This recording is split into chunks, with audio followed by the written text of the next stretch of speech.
Okay. All right. Good afternoon, everyone. I want to welcome you all to the Liberal Arts Alumni Mentor Program Fall Webinar Series. So today our topic is focusing on trends in graduate school admissions. I know a lot of you are working with students who are interested in attending graduate school for a myriad of reasons. So we thought that this topic would be very timely and useful for your mentorship. The webinar will be recorded, so it'll be available on our YouTube channel after viewing. And throughout, we also encourage you to ask a bunch of questions throughout and at the end of the presentation. And I'll also be monitoring the chat throughout the presentation, so you can feel free to either just unmute yourself or throw something in the chat. But with that, it's my pleasure to introduce Bill Clark, the Associate Dean of the Graduate School here at Penn State, who also just informed me he is also a liberal arts alum. So he's very excited to be here. So Bill, I will let you introduce yourself and take it from here. Thanks, Lauren. Yeah, so thanks everyone for the reminder that it was actually 41 years ago that I graduated from the College of Liberal Arts. I always need those sort of reminders, make me feel good. So I want to talk to you today about aspects about graduate admissions that are sort of maybe not intuitive kind of things, but will certainly help you in your role as mentors to current undergraduates.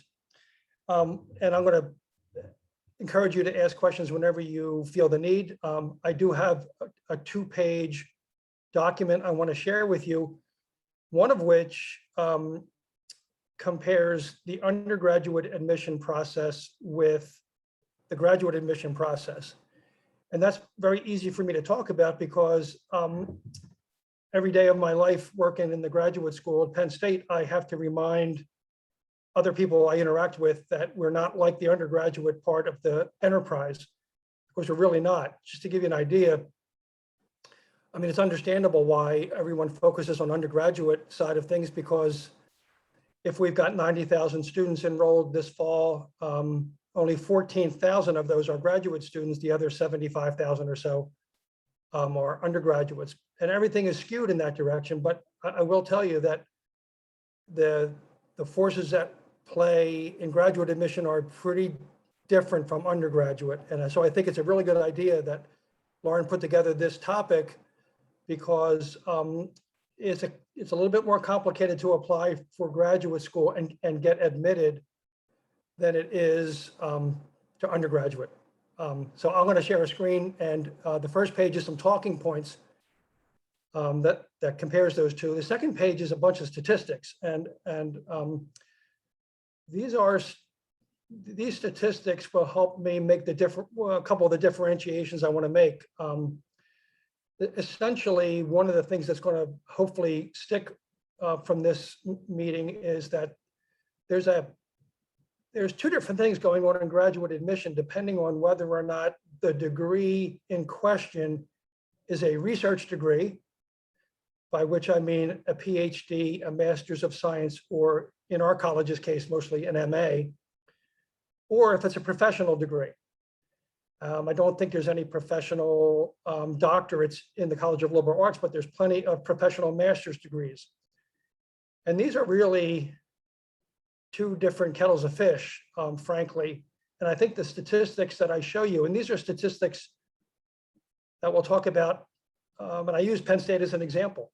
The number of applications, the numbers of offers of admission, and then so you can see the selectivity at work. And so I'm going to share the screen, and it'll make more sense as we go through it. So I'm averting my eyes to the bottom here. Select the document, share the screen. Hopefully you can see all that. Okay, great. Thanks, Lauren, for that. And I'm going to get rid of this nonsense up top here. That makes it a little bit better. So on your screen, you can see I have a little table that has undergraduate versus graduate admissions. And you can see at the top here, I'm making a distinction first and foremost that undergraduate admissions is a very centralized process, whereas graduate admissions is very decentralized. And I think as we go south on this table, everything will sort of feed back into that. There is a University Office of Admissions, and there's a Director of Admissions. At any university, a Penn State graduate would want to apply for graduate school. There's no such thing, however, at the graduate level. So some of the logic that you may remember from applying to undergraduate school, either for yourself or for your kids, really doesn't quite apply here. And one of the problems in graduate admission is sort of focusing exactly on the level of decision. In other words, focusing where the decision's made. And so that at the undergraduate level, the decision is made in a central university office of admissions and by a director of admissions. At the graduate level, admissions decisions are not made by any central office. They're made by the individual graduate program. And by that, I mean the Department of History or the Department of English or the Department of Political Science. They will have a faculty committee comprised of professors from that particular department.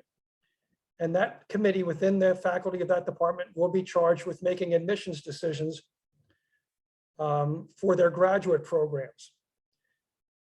And so in other words, this is sort of like federalism at work. Everything is broken down to the lowest unit in the university, which is the actual department or graduate program itself.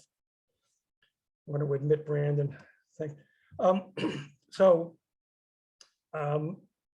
What graduate admission lacks that undergraduate admissions does have is the ability to make a master plan for what you as a university want the incoming class to look like.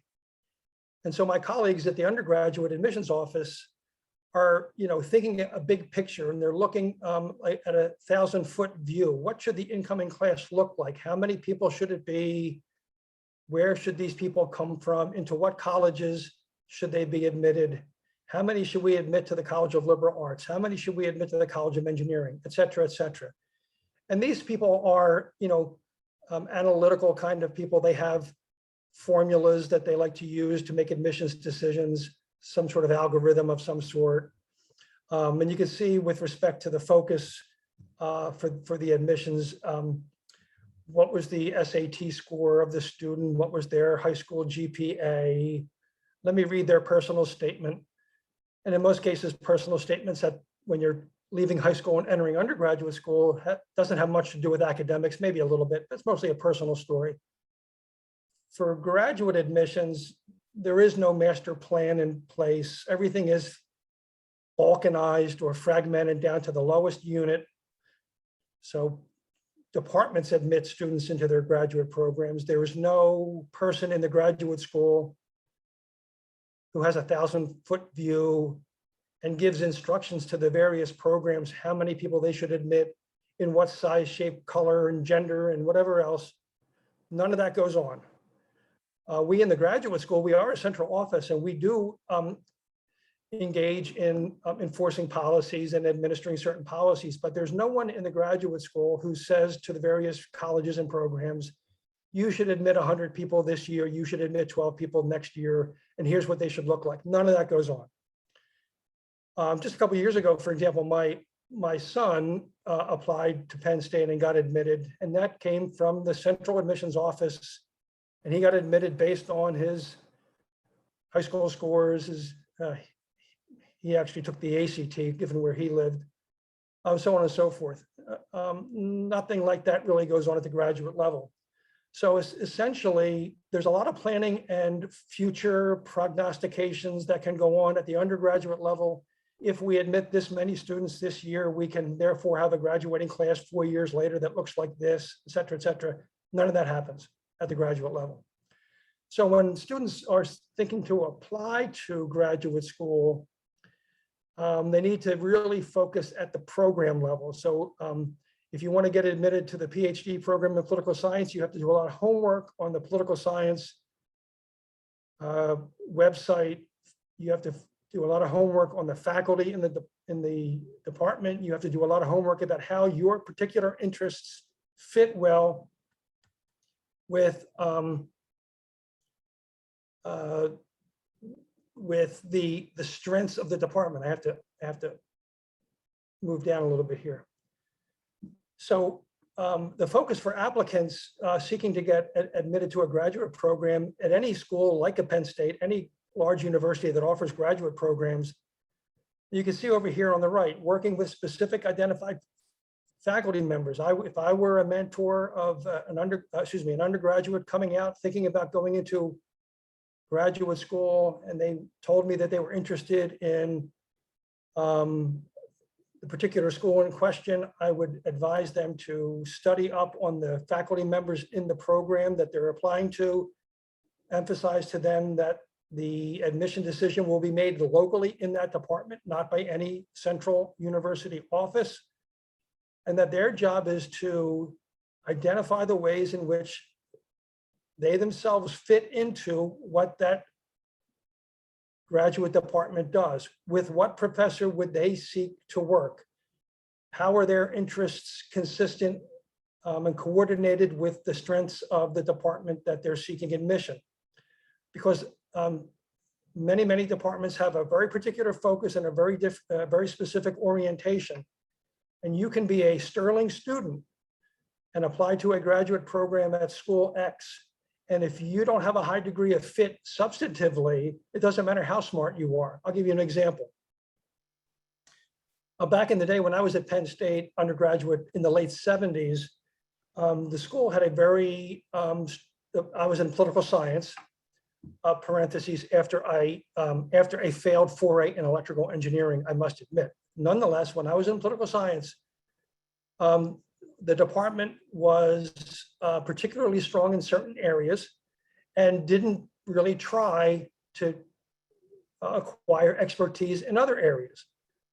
So if I was to apply to graduate school at Penn State, which actually I never did, but if I had, I would have to present myself to the department in a way that they said to themselves, this person fits in with what we do well, and it has the necessary credentials to get admitted. I'll give you an example.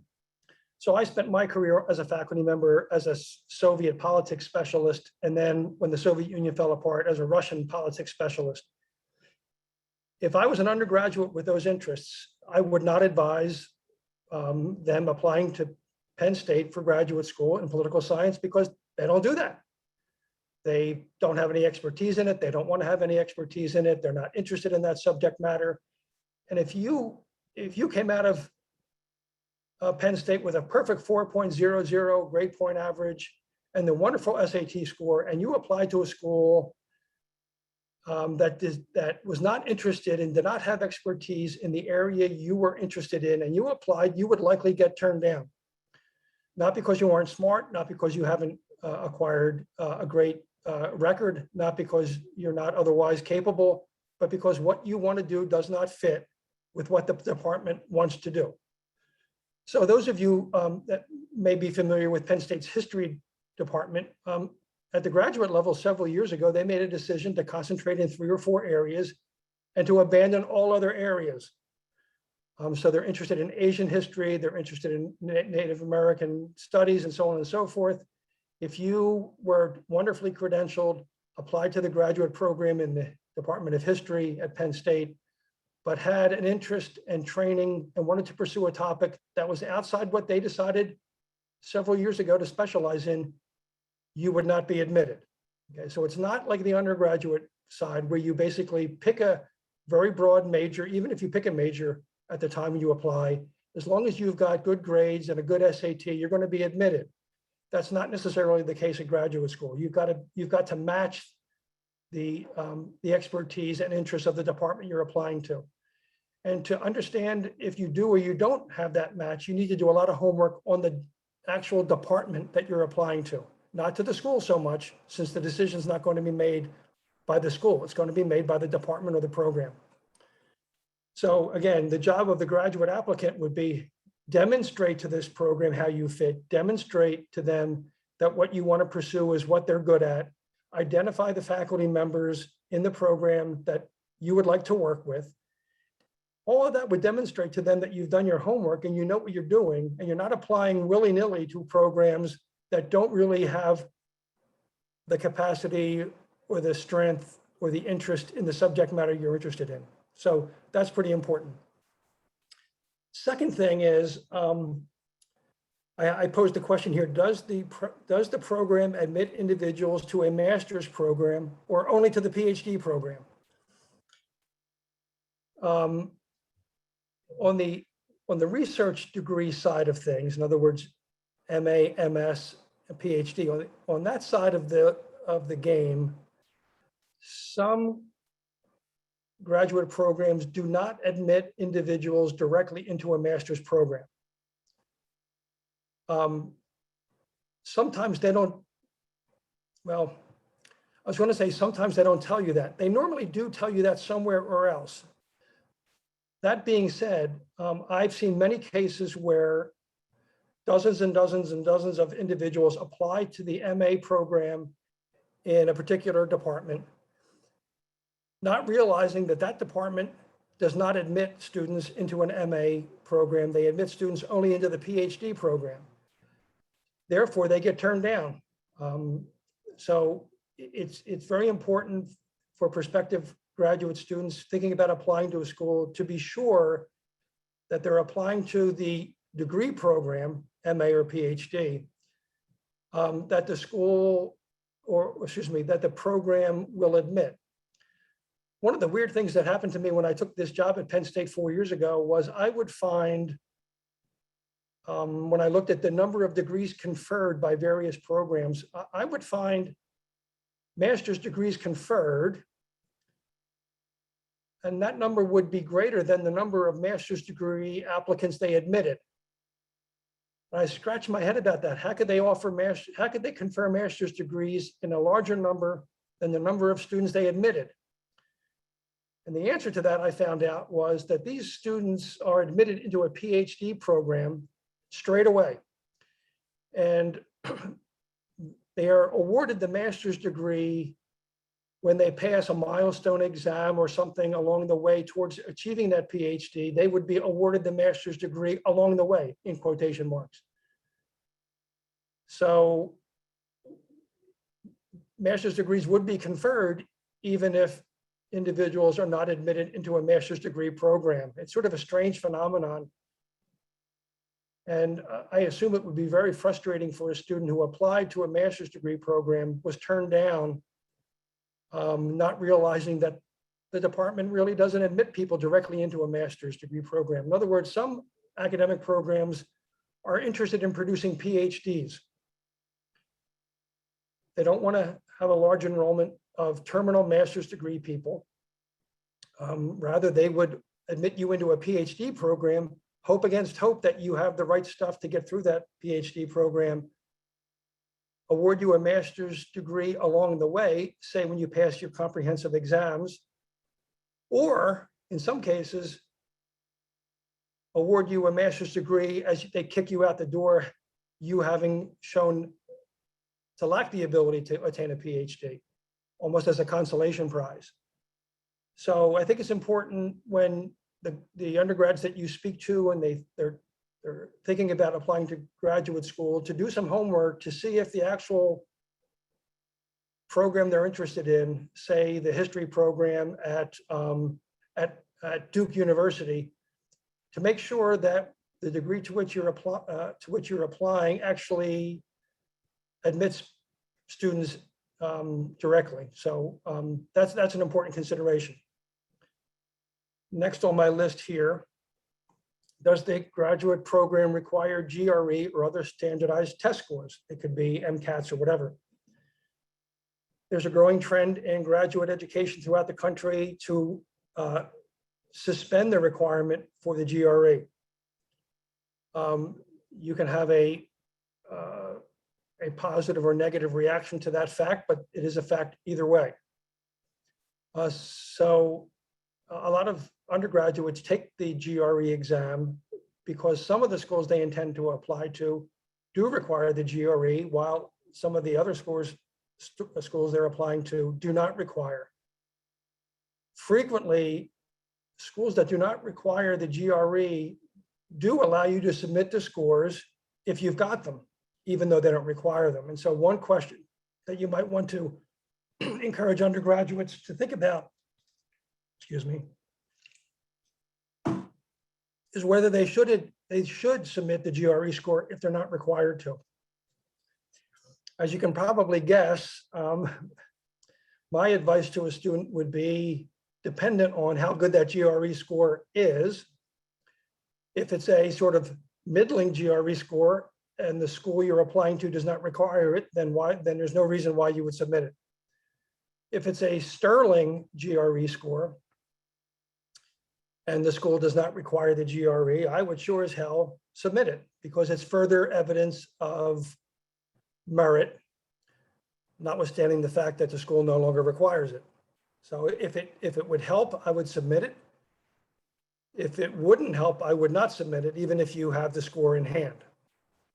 One other thing to consider with the GRE score on this question is this. And this was true of Penn State up until about a year ago. Certain programs did not require you to submit a GRE, yet the graduate school in the distribution of its fellowships did require a GRE score for a person to be considered for a fellowship. So this is an additional question that might be investigated depending on the school involved.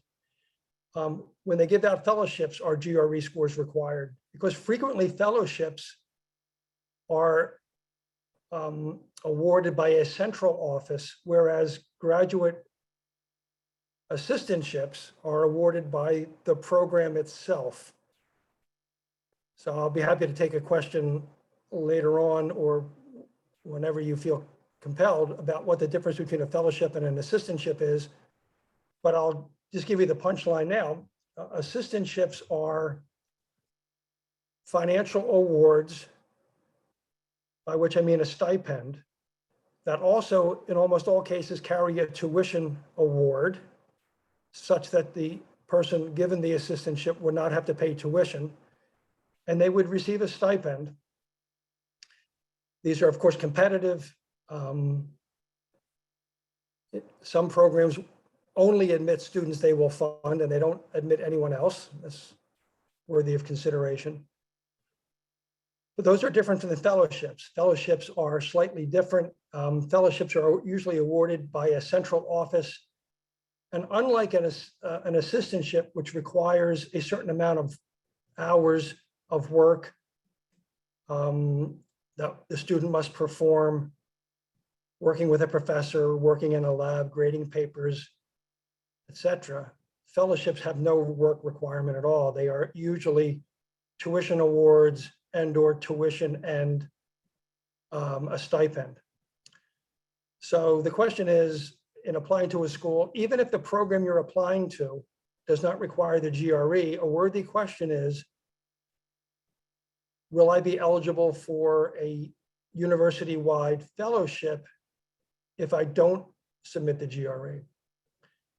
And I will say that Penn State, up until recently, required a GRE for these fellowships primarily because we were required to report the recipients of these awards to the US federal government, and the US federal government reporting entity required that we supply the GRE scores to them. But there is a growing trend away from GREs, rightly or wrongly. And I think before long, most programs will not require it. And again, we can talk about that in due time. Question mark here, is the admissions decision at the graduate level a pseudo-idiosyncratic decision on the part of the program? Okay, I'm supposed to say, hell no. No, these decisions are all completely irrational. But I cannot say that honestly from a certain perspective. As I mentioned earlier, there are some sterling students with unimpeachable records of achievement who do not get admitted to graduate programs because of the degree of fit issue we talked about earlier.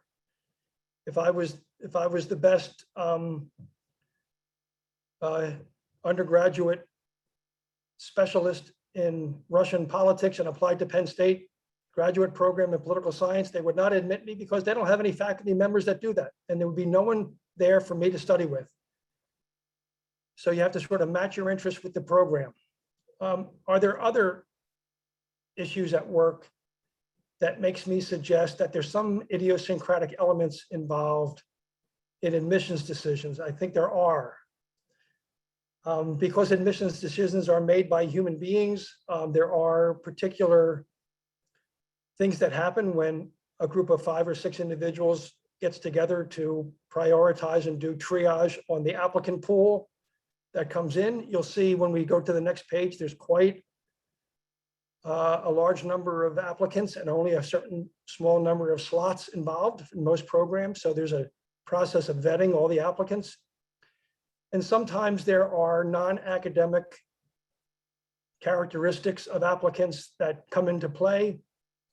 As you know, there's commitments to diversity and equity. As you know, that there's interest in gender balancing. As you know, there's maybe in some programs interest in geographic balancing and so on and so forth. The bottom line is, if you were given access to the pool of applicants in a particular school,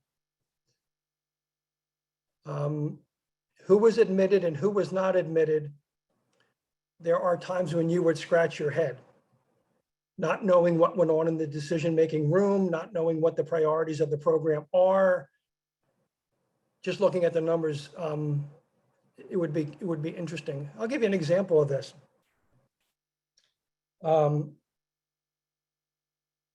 We have an interest in the graduate school of promoting the admission and success of underrepresented minorities in graduate school.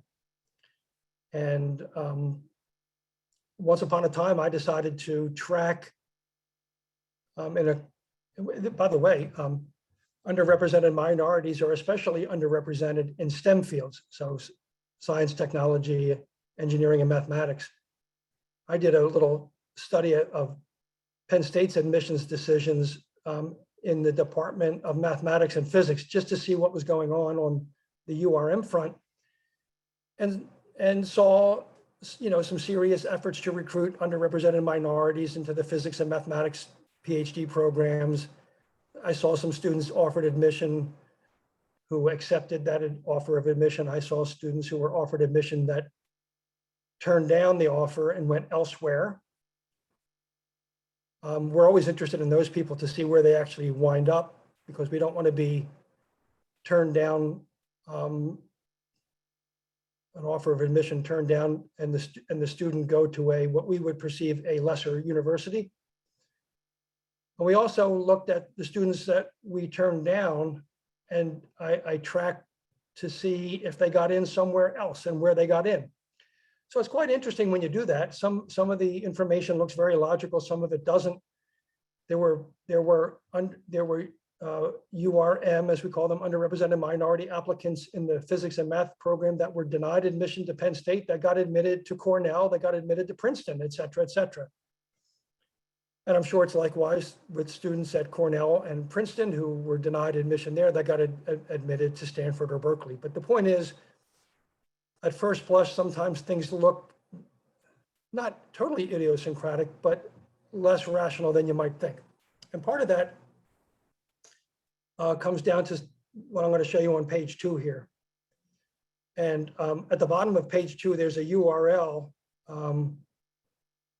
that shows you where these data came from. So what I did is, just to give you an idea what we're talking about here, I went through and collected data for fall 2020 entry applicants to the graduate programs in the College of the Liberal Arts here at Penn State, and listed them here.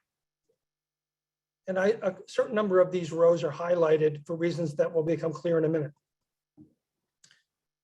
So, of course, here's all the programs that we're familiar with as being all of us alums of the College of the Liberal Arts: English, German history, economics, criminology, so on and so forth. This is the number of PhD applications that were received by that program to be admitted in the fall semester of 2020. Here's how many they offered admission to. There's the selectivity percentage.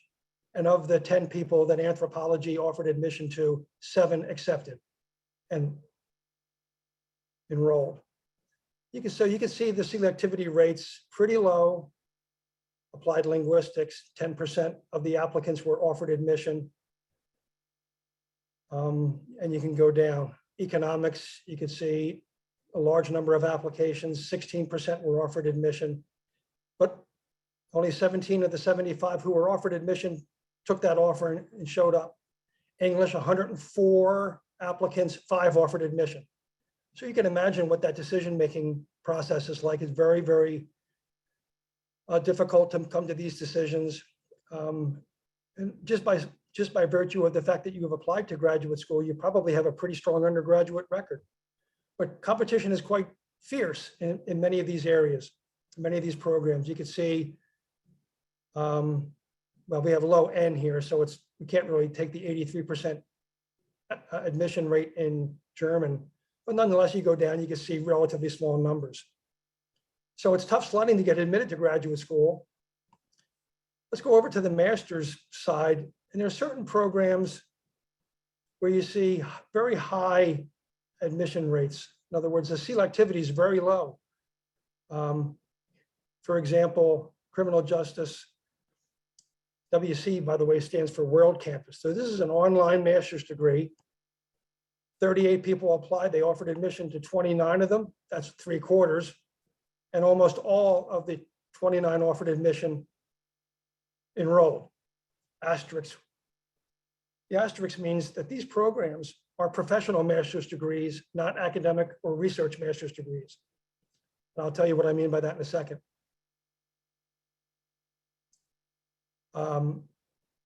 Another one. Another World Campus professional master's degree, admitting 84% of those who applied.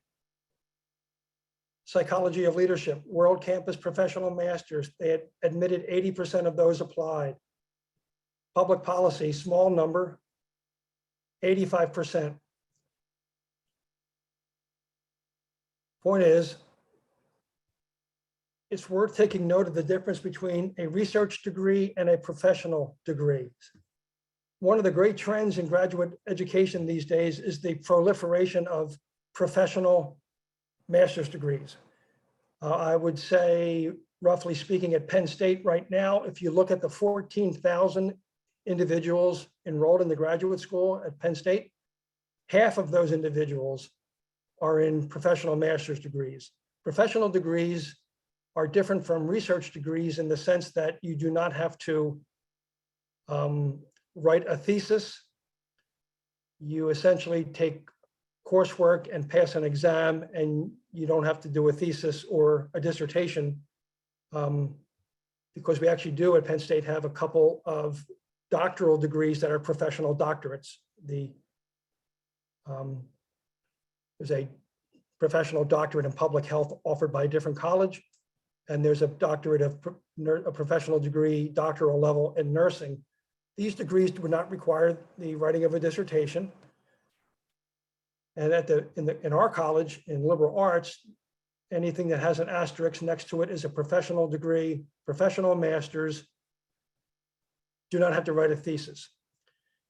So in a sense, you can see, and I would note this, the difficulty in getting admitted to a professional master's degree is significantly less than the difficulty you would encounter trying to get admitted to a research master's degree. So the way Penn State's nomenclature works, PhD, MA, and MS are research degrees. They require the writing of a dissertation or a thesis, depending on the degree. And very, very high selectivity, very difficult to get into these programs. That would be that would be equally true, certainly at any school like Penn State, a big state university with a large enrollment, name reputation like Penn State has. So think of the other 13 schools in the Big Ten, virtually all of those universities would have a similar kind of statistical profile as we do. By the way, I can say that without fear of being proven wrong, because virtually every university publishes these statistics, and they're publicly facing it. And as you can tell, maybe from this URL at the bottom, if you click on that URL, you'll be taken to a website of all the data, these data and more about each individual graduate program. You could look at any program we have at the university, any college we have, and you can see applications, offers of admission, accepts, enrollment, time to degree, number of degrees conferred, et cetera, et cetera, et cetera. And almost every university worth its salt has these statistics publicly facing for anyone to look at, including the students you're mentoring. And if I was mentoring my own kids or any undergraduate student thinking about graduate school, I would steer them towards these data sites that virtually all the graduate schools in existence have, and show them this is how many people applied to this program. This is how many people were admitted. Most of the schools will indicate what the mean undergraduate GPA and the mean GRE score, if it's required, of the incoming class, so that a student could say, hey, this is a school I can certainly get into, looking at the numbers that they present.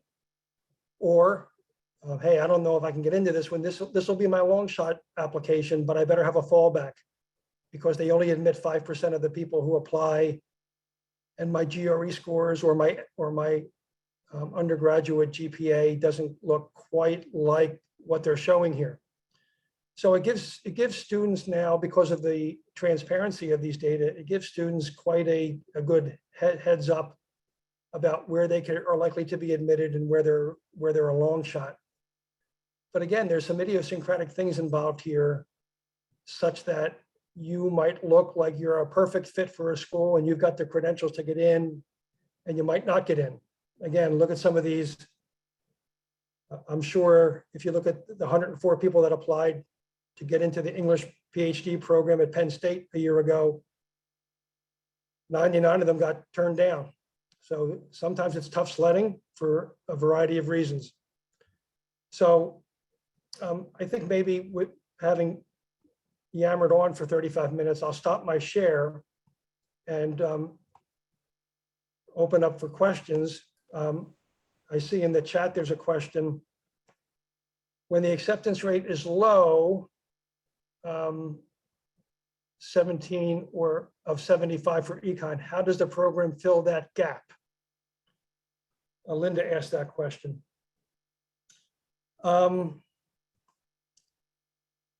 So this is an interesting question. Is there a natural predetermined size for an enrollment in a graduate program? So before I was in the job I'm in now, I ran graduate. I used to work at LSU back in the day, and I headed 2 different graduate programs there. I never was given instructions from on high on what the number of enrollees should be in my graduate program, so I was not. However, I was given a certain assistantship budget by the dean of the college. The dean of the college has a pool of money that he or she can distribute to the various departments. And in large part, those assistantships are the mechanisms by which programs recruit the top quality applicants. You know, in a certain way, undergraduates are trying to sell themselves to the graduate program. Hey, please admit me. I want to get a graduate degree in economics. But in other ways, the program is trying to sell itself to the applicant, in the sense that Penn State's economics graduate program gets ranked higher the better the quality of the students that are enrolled in it. Not necessarily the raw number of students that are enrolled in it, but the quality of the students that are enrolled in it. And because many students are on federal financial loans and so on and so forth, we have an obligation to report out the data we have on our students. And so the assistantship budget that a program has is used to entice the best students to, hey, we're offering you admission, please come here. Don't go to Michigan. Certainly don't go to Ohio State or wherever. Come here, not there. And here's what we can do to entice you. Here's a tuition award. Here's our stipend, et cetera, et cetera, et cetera. So the very fact that I was given X amount of money for assistantships in some ways limits the best students I can acquire. And because graduate programs take, for a master's degree, typically 2 years, and for a PhD, 5 or 6 years, admitting new students, so if I only admitted 17 students this year, they are coming into a program where there's returning students in year 2, returning students in year 3, returning students in year 4, returning students in year 5. So I'm admitting 17 students show up, and they're now embedded into a graduate program that has 70 people in it. And so there is in some ways a limit on size based on the number of students that we, with a faculty of X size and an assistantship budget of Y, can support. And so there tends to be some sort of equilibrium that hits about what the size of the program is. These are the decisions that are made at the program level. Sometimes a program will only want to admit a small number of students because they desire to fund every student they admit as a commitment to them that we're going to ensure that you get through this program. We're going to give you 5 years worth of funding. Here's the money that we're going to offer you. Here's the tuition waiver we're going to offer you. And because we're committing to you for 5 years, we're committing this money for 5 years, we can only admit 17 students this year, given our other obligations to previous classes. So that's one thing I would say. Go ahead.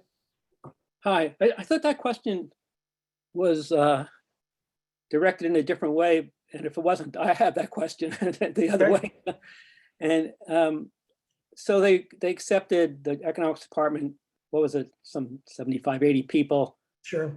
And 17 committed. Oh, okay. They know they can't accept 80. What are they doing? Looking at their history of acceptances and figuring out what they should do? Yeah, okay. Yeah, I get it now. I'm slow on the uptake. So here's an interesting thing. On that chart, I didn't talk about it, the first page. I mentioned that when graduate students are admitted to a program, in other words, they apply to Penn State says, yes, we offer you admission. If that happens at the undergraduate level, the student who's admitted has to submit earnest money to keep their spot in the incoming class. And the undergraduate admissions office looks at those deposits of earnest money, if I can call it that. Hey, at the undergraduate level, I've been admitted, I have to deposit $150 to hold my spot.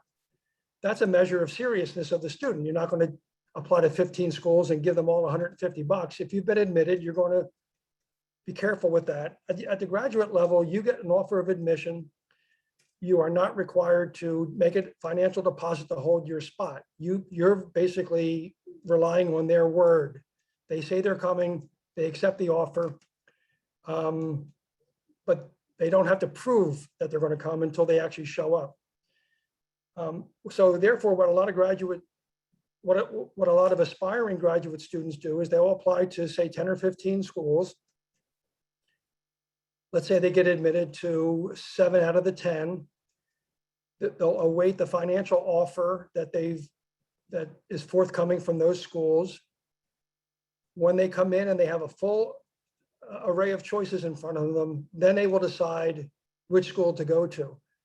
So it is very, very frequently the case, yes, that the economics department knows that if they admit 70 people, they're going to wind up with 15 people who show up. Because there's attrition between the offer and the, look, frankly, there's significant attrition between the acceptance of the offer and who actually enrolls. One thing I can tell you also about this is if you click on that link in your spare time and go to the econ department and look at the demographics of their enrollment. The econ department enrollment at the graduate level at Penn State is something like 75% international students. More than half the applications to graduate school at Penn State are from international students. And about 21 or 22% of the actual enrollment at the graduate school at Penn State is international students. And international students are notorious for the practice of applying very, very widely, accepting offers when they come, and then not enrolling in the school because they will accept 15 offers and then pick the one they want. And so 14 schools have gotten a verbal, yes, I'm coming.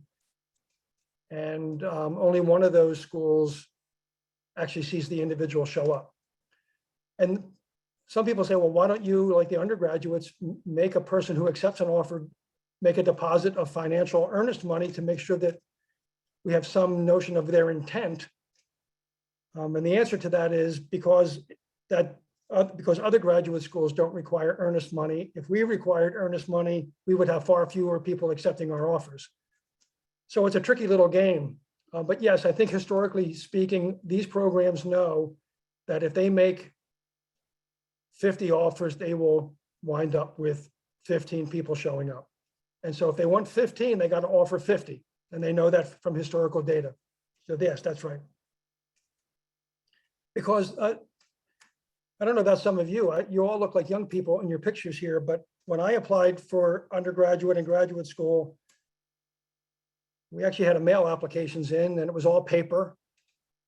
And I remember going to the post office with, 15 manila envelopes with the postage and the check and everything else. And these days it's quite easy to apply to graduate school. You click your mouse a few times. In some cases, there's a universal application form that you fill out the application once and you just tell them what schools you want to apply to. It's like the GRE. You take the GRE and then you say, send my GRE school scores to these 5 programs, and off they go. So it's easy to apply to graduate school. It's relatively speaking inexpensive. I think Penn State's application fee is $65.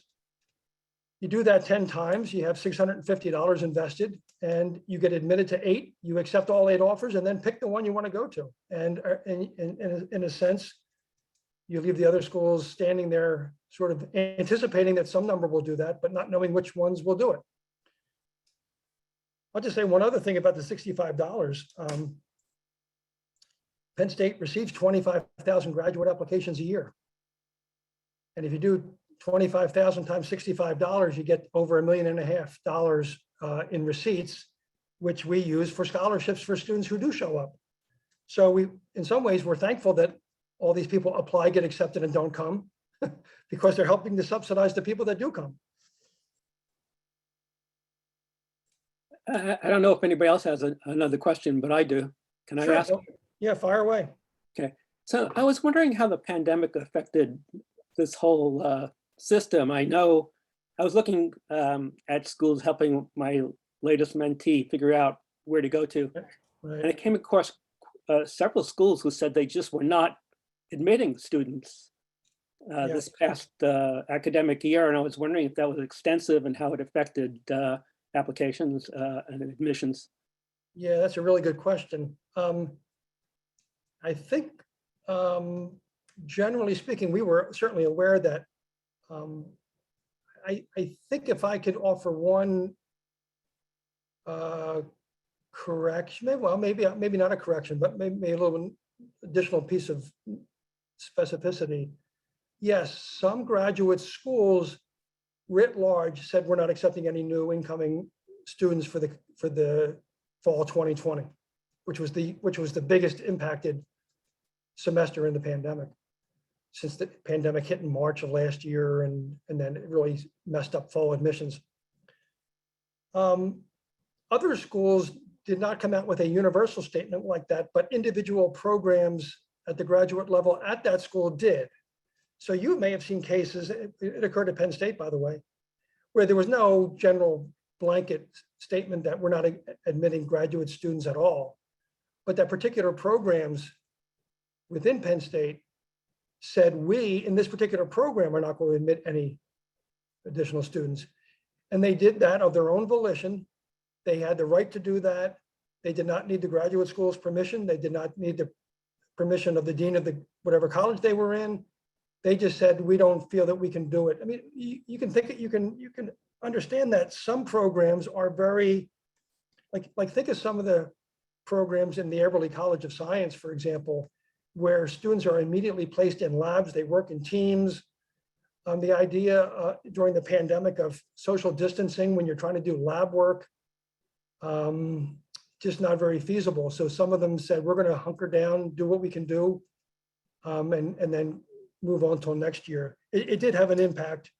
It was, especially for Penn State, I mentioned a minute ago, the high proportion of international students in the graduate programs at Penn State. We have actual whole graduate programs in the College of Engineering that have a majority of the students enrolled being international students. And because any university in the United States that has a significant number of international students was affected. And especially if you think about, if you remember reading the news or seeing the news over the past year, of course, the largest contingent of international students in the United States are from China and India, and both were hit in devastating fashion by COVID. And we shut down all our embassies and consulates in those countries during the height of the pandemic, which means that those students, even if they were admitted, could not get visas to come to the United States. There were travel bans issued by the US government that severely restricted travel from those countries. So any large university like Penn State or Wisconsin or Michigan or Stanford that has a large percentage of international students from China and India took a hit. We normally have about 750 new arriving international graduate students at Penn State every fall. And we lost, I think, 300 of that number. So the new incoming cohort of international students at Penn State was down by almost 45%. And what that does, of course, is because graduate school is not a one-year adventure, it's a multi-year adventure, that missing 300 is now missing 300 in year two. So it reverberates or ripples out into the subsequent years. What's interesting, and I don't know if it's universal, but it's sort of connected with your question, the international students are back up for the fall of 2021. And they surpassed pre-COVID measures, at least at Penn State. But the domestic enrollment is down. And it's hard for me we haven't really quite figured out that. You folks may have read in the press recently some newspaper stories about American males opting out of going to college after high school in larger numbers than is normal. And we're wondering if perhaps that same phenomenon is in effect for American male students coming out of undergraduate school, not considering graduate school to the same level they were previously. So I can say that, yes, we were hit pretty hard by COVID.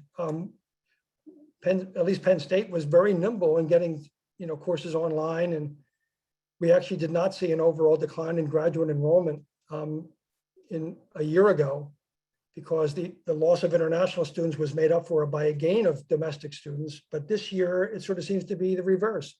We had more international students and less domestic. So we're trying to figure that out and see if that's a national trend or something idiosyncratic to us. I have another question. Sure. First, thank you, Bill. This has been extremely informative. I think that one of the top questions I get from my mentees are, should I apply to graduate school? And then which one should I apply to? So this has been very, very helpful. Is there a GPA or a GPA in one's major at which they should just not even consider applying? If you have a 3.0 or 3.2, like what is that cutoff at which it's unrealistic to expect to be admitted? Yeah, that's a great question. What to say about that?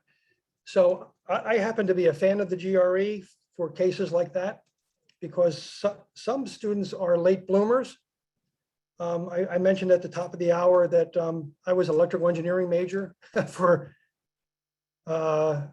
almost 2 years. That didn't go very well. And therefore I limped into the College of Liberal Arts with a pretty pathetic GPA,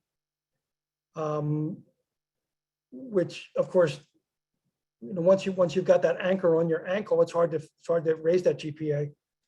And I luckily got admitted to graduate school despite having a GPA that you probably would say, I don't think that guy's going to make it. I would say, and so the GRE for people like me, I think the GRE saved me in the sense that I was actually not a dumb undergraduate student, even though I had a pretty mediocre GPA.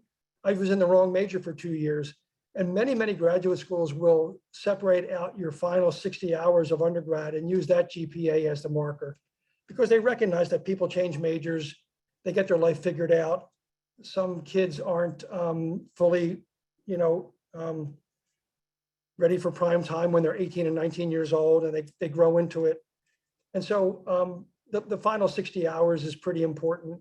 In my case, I think I did well on the GRE, and they said, well, this kid, we should probably give him a chance because his GRE is really good, even though his GPA is kind of stinky.